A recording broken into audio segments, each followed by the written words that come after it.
নাহমাদুহু ওয়া নুসাল্লি আলা রাসূলিহিল কারীম আম্মা বা'দ আউযু বিল্লাহি মিনাশ শাইতানির রাজীম বিসমিল্লাহির রহমানির রহিম।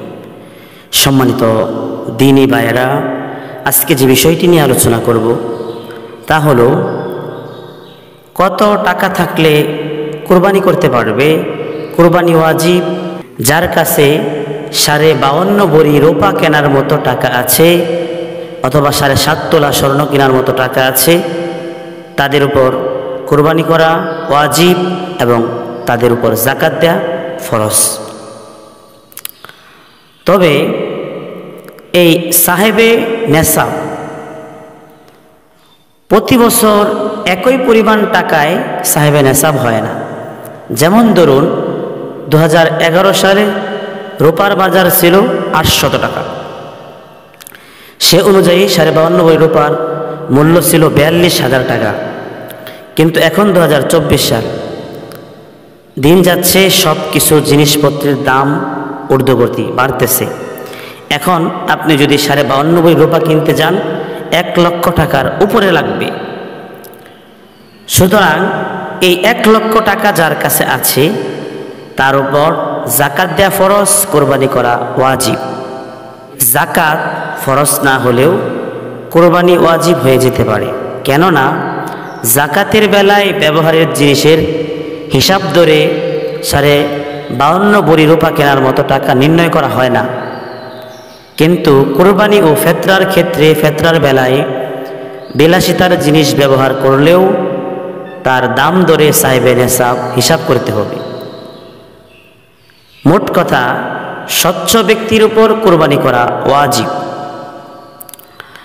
যেমন ধরুন কারো যতটুকু জমিন আছে, এই জমি দ্বারা তার বছরের খোরাক হয়ে যায়, তাছাড়াও তার আরও অতিরিক্ত জমিন রয়েছে, সেই জমিন হিসাব করে দেখতে হবে 52.5 ভরি রূপা কেনার মতো টাকা হয়েছে কিনা। যদি হয়ে থাকে তাহলে তার উপর কোরবানি করা ওয়াজিব। কোরবানি ওয়াজিব না হলেও এর ফজিলতের কথা যদি আপনি চিন্তা করেন, এর সওয়াবের কথা যদি আপনি চিন্তা করেন, কোরবানি না করে থাকা যায় না। সাহাবী বিশ্বনবী রাহমাতাল লিল আলামিন কে বললেন, ক্বালা আসহাবু রাসূলুল্লাহ ইয়া রাসূলুল্লাহ ইয়া হাবিবাল্লাহ ইয়া রাসূলুল্লাহ মা হাযিহিল আযাহিয়্যু। ওগো মায়ার নবী, এই কুরবানির হাকিকত কি? আল্লাহর নবী বলেন, ক্বালা সুন্নাতু আবিকুম ইব্রাহিম। এটা হলো ইব্রাহিম আলাইহিস সালাতু ওয়াস সালামের সুন্নাহ।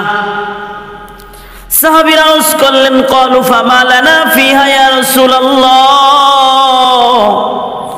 ওগো মায়ার নবী, এতে আমাদের কি লাভ, এতে আমাদের কি ফায়দা? আল্লাহর নবী বলেন, ক্বালা শারাতিম মিনাল হাসানা।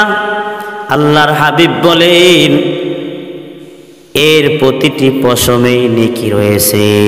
সুবহানাল্লাহ।